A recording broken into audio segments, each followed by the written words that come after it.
Hi friends, welcome back to our channel. Today I am here with technical videos. If interested in learning scaffolding work, this video is for you. Now I am going to start. Scaffolding উপাদানের মধ্যে এক নম্বর হচ্ছে সুলবোর্ড। আপনাকে যদি কেউ প্রশ্ন করে সুলবোর্ড কোথায় বসানো হয়, তাহলে আপনি উত্তরে বলবেন সুলবোর্ড বেস প্লেটের নিচে বসানো হয়। এটি 450 mm লম্বা থেকে 4 মিটার পর্যন্ত লম্বায় পরিবর্তিত হয়ে থাকে।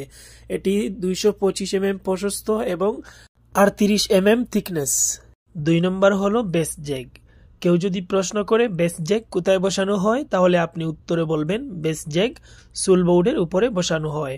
এটা 600 mm থেকে 860 mm পর্যন্ত লম্বা হয়ে থাকে। 3 নম্বর হলো কাপলক স্ট্যান্ড 5। কেউ যদি প্রশ্ন করে স্ট্যান্ড কোথায় বসানো হয়, তাহলে আপনি উত্তরে বলবেন সুলবোর্ড এবং বেস জ্যাকের উপরে স্ট্যান্ড বসানো হয়। এটা সর্বনিম্ন 1 মিটার থেকে 3 মিটার পর্যন্ত লম্বা হয়ে থাকে। 4 নম্বর হলো লেজার। যদি কেউ প্রশ্ন করে প্রথম লেজার কত সেন্টি উপরে ব্যবহার করা হয়, তাহলে আপনি উত্তরে বলবেন প্রথম লেজার সর্বনিম্ন 15 সেন্টি এবং সর্বোচ্চ 50 সেন্টি উপরে ব্যবহার করা হয়ে থাকে। 5 নম্বর হলো scaffolding platform planks of wood. এটাকে সৌদি আরবে ফাট্টা বলা হয়। যদি কেউ প্রশ্ন করে ফাট্টা দিয়ে কত মিটার উপরে প্ল্যাটফর্ম করবেন, উত্তরে আপনি বলবেন ড্রয়িং অনুসারে যতটুকু হবে ততটুকু উপরে। 6 নম্বর হলো ল্যান্ডিং প্ল্যাটফর্ম। যদি কেউ প্রশ্ন করে ল্যান্ডিং প্ল্যাটফর্ম কিভাবে বসানো হয়ে থাকে, আপনি উত্তরে বলবেন ল্যান্ডিং প্ল্যাটফর্ম অথবা ল্যান্ডার 75 অ্যাঙ্গেলে বসানো হয়ে থাকে। 7 নম্বর হলো কাপলক স্কাফোল্ডিং টিউব স্টিল 5। যদি কেউ প্রশ্ন করে টিউব কোথায় ব্যবহার করা হয়, উত্তরে বলবেন বেসিন এবং আউটরিগারের কাজে ব্যবহার করা হয়ে থাকে। এখানে দেখতেই পাচ্ছেন কিভাবে বেসিনের পাইপটা জয়েন্ট করা হয়েছে রাউন্ড কেলেম দিয়ে। 8 নম্বর হলো সুইবেল কাপলার। এটাকে অনেকে রাউন্ড কেলেম বলে। এটা বেসিনের কাজে ব্যবহার করা হয় এবং আউটরিগারের কাজে ব্যবহার করা হয়ে থাকে। এই কেলেমের মূল বৈশিষ্ট্য হলো এটাকে চতুর্দিকে মুভ করানো যায়। 9 নম্বর হলো ডাবল কাপলার। এটার কাজ হচ্ছে এক স্ট্যান্ড থেকে অন্য স্ট্যান্ডকে স্ট্রং ভাবে সংযোগ প্রদান করা। এই কেলেম ল্যান্ডিং লেজার স্ট্রং করার কাজে এবং এক সিকালা থেকে অন্য সিকালাকে স্ট্রং করার কাজে ব্যবহার করা হয়ে থাকে। 10 নম্বর হলো স্লিপ কাপলার অথবা বক্স ক্ল্যাম্প।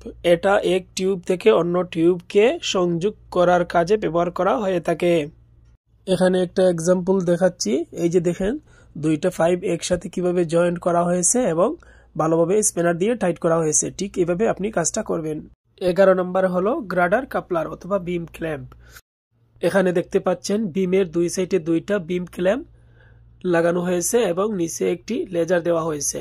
তারপর দুইটা ক্ল্যাম্পকে ভালোভাবে টাইট করতে হবে। 12 নম্বর হলো বিআরসি বোর্ড রিটেনশন কাপলার। এটাকে সৌদি আরবে ফাট্টা ক্ল্যাম্প বলা হয়। যেখানে প্ল্যাটফর্ম হবে সেখানে ফাট্টা বিছিয়ে ফাট্টার ফাঁকার মধ্যখান দিয়ে এই ফাট্টা ক্ল্যাম্পটি প্রবেশ করিয়ে একটি লেজারের সাথে স্ট্রং ভাবে টাইট করতে হবে। 13 নম্বর হলো সিঙ্গেল কাপলার অথবা সি ক্ল্যাম্প অথবা পাটলক কাপলার। এটাকে সৌদি আরবে সি ক্ল্যাম্প বলা হয়। এটার প্রধান কাজ হচ্ছে প্ল্যাটফর্মের উপরে যে টু বোর্ড মারা হয়, এই টু বোর্ডকে স্ট্রং ভাবে ধরে রাখে এই সি ক্ল্যাম্প। অনেক জায়গায় এটাকে ল্যান্ডিং এর কাজেও ব্যবহার করা হয়ে থাকে।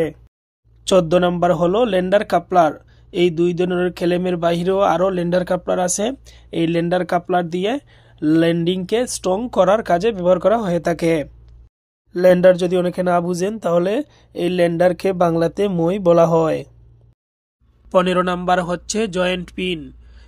কাপলক সিস্টেমের দুইটা স্ট্যান্ডকে একসাথে জয়েন্ট করতে হলে একটি জয়েন্ট পিনের প্রয়োজন হয়। দেখতেই পাচ্ছেন এখানে মধ্যখানে একটি জয়েন্ট পিন দিয়ে কানেকশন করা হলো।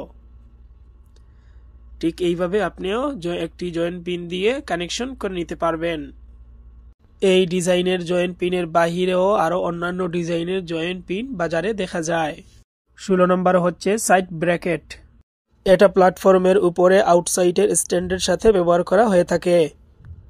17 নম্বর হলো কাপলক সিস্টেম ট্রান্সম। এটা লেজারের দূরত্ব অনেক বেশি হলে এই ট্রান্সমের ব্যবহার করা হয়ে থাকে। 18 নম্বর হলো ইউ হ্যান্ড জ্যাক। এটা সর্বশেষ স্কাফোল্ডিং এ স্ট্যান্ডের উপর বসিয়ে অল স্ল্যাব লেভেল করার কাজে ব্যবহার করা হয়ে থাকে। এতক্ষণ আমার সাথে থাকার জন্য ধন্যবাদ। যদি ভিডিওটি ভালো লাগে অবশ্যই লাইক, কমেন্ট, শেয়ার করে আমার পাশে থাকবেন। দেখা হচ্ছে নেক্সট ভিডিওতে। আল্লাহ হাফেজ।